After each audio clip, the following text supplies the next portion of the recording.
Hello and welcome to this art activity provided by Arts for All Nevada.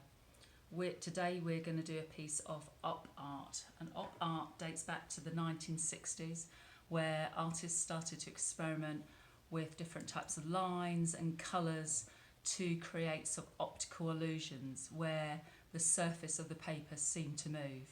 So we're going to do a really simple one and we're going to play around with it.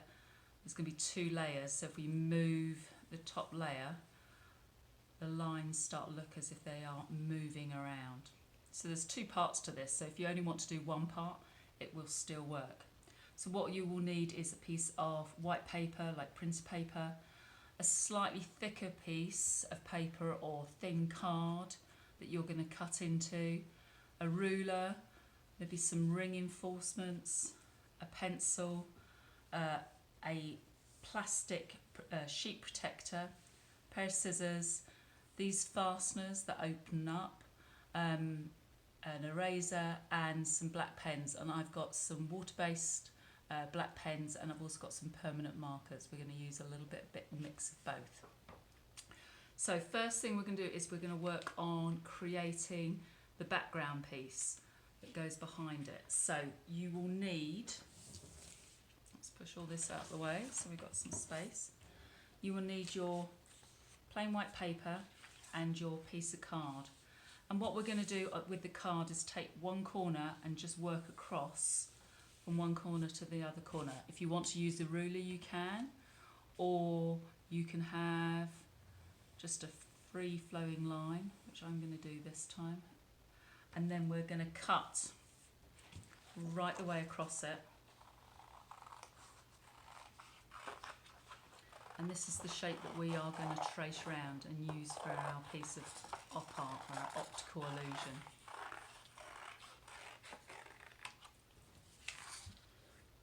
So I'm going to use one side of it.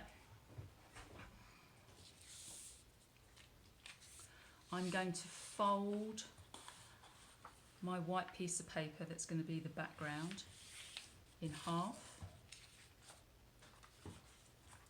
and half again, so that I get the centre.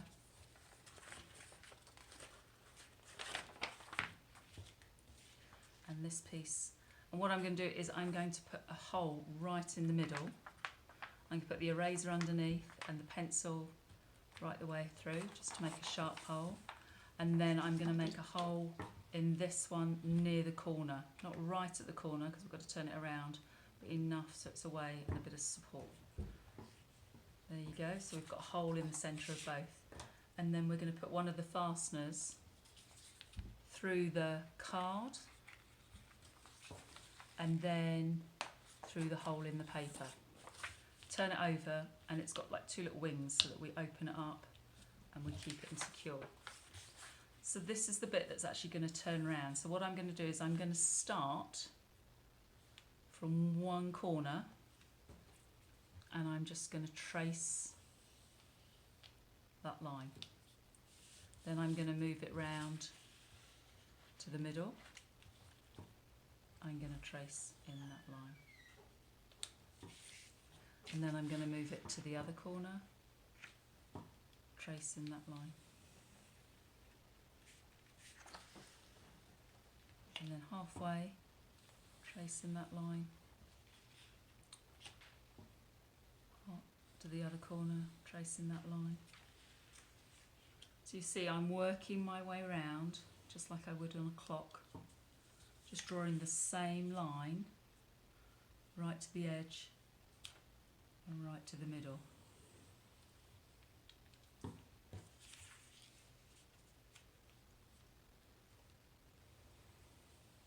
There you go.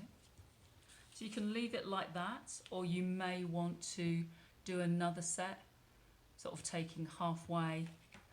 You can measure with your ruler, find the halfway point and do it there, but we'll keep it just a little bit simple so you can see what we're going to do.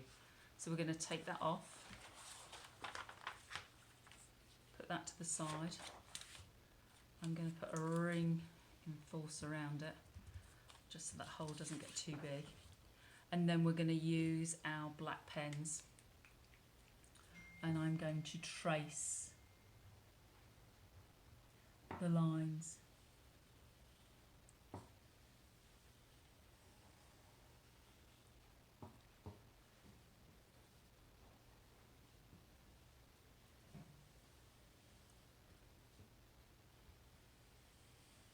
All the way to the edge. And you can decide and work out what you want to do for your pattern. So maybe you're just going to paint, colour every second one in black, or maybe you're going to have some that are just plain black and some that are stripes. You decide what sort of combination of lines you want to do. So I'm going to work it out. I'm going to do black on this one, and then I'm going to do stripes on this one, black on this one. I'm going to leave this one plain, black on this one, stripes, black and plain. So that I've got a plan, so I know what I'm going to do. So I'm just going to, oh, that one's not going to work very well.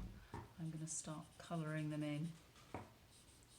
I'll do a couple of them, just so you can get an idea of what it's going to look like. So I planned out to make sure that my pattern actually worked all the way round, and that's what I used the pencil for, just to make marks, so I knew which ones we were going to colour in and which ones we were going to do as stripes and which ones we were going to go and do plain. So it was quite a good idea, just in case you don't have a equal number for your pattern that you're going to do, especially if you start dividing these shapes into more and make it more complicated. Make sure you have a couple of blacks on hand, because they tend to run out quite quickly. And this one I decided I was going to do lines, so I'm just going to do lines just going across. You can use the ruler if you want to. I'm not too worried if they're not perfectly straight. They'll still give the same sort of idea.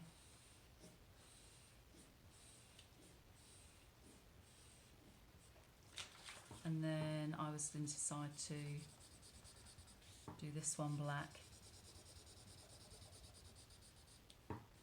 When you're colouring in, try and do it sort of the same way, nice and close together, and then you'll get it reasonably covered without any big sort of white spaces in there. And you have to decide how you're going to deal with like the centre. I've got a white centre at the moment. I think I might leave it this time and see how that looks, but maybe you might decide that you're going to colour it all the way in.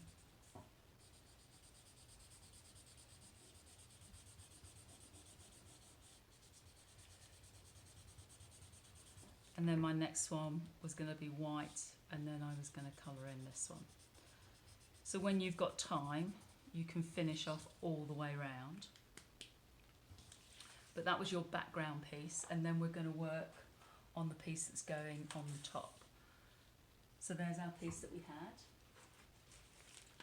And we've got our sheet protector. Now we're actually going to just use one side of it. So I'm going to cut off the middle where the holes are. And you can open it up, and you can run a pair of scissors down the edges. I'm probably actually going to have to cut this bit. It's a little bit tricky, so if you need someone to help you, make sure you ask. And then you're just going to use one side of it. So you can use old ones, they don't have to be new. And then we're going to use the same idea as we did before to make a centre. And I'm just going to guess. I'm going to go roughly in the middle. And I'm going to put a ring protector on the back of it, and then we'll work from the other side. Now, I could do the same way to have the lines going the same way, but I'm going to actually change it. I'm going to actually turn it over so they're going in a slightly different direction. And again, I'm going to put the fastener through the hole, and through the hole that I've made in the plastic. And do the same idea as we did before. This time we're not going to be able to draw with pencil, and we're not going to be able to use the water-based markers. we're going to have to use a permanent marker just to make sure it works. And you are just going to trace exactly like you did before. I'm going to just start with the corners first.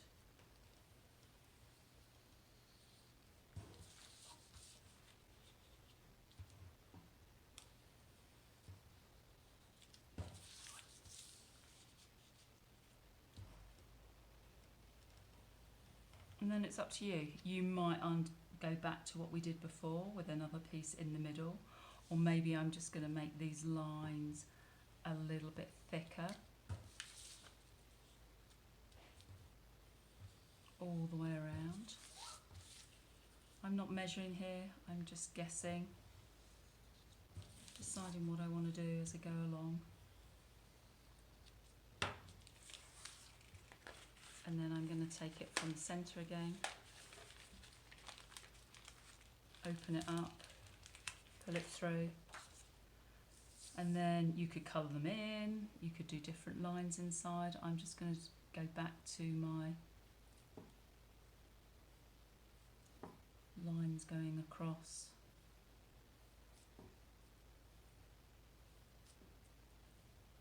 But it's very much up to you to decide what you want to make with your piece.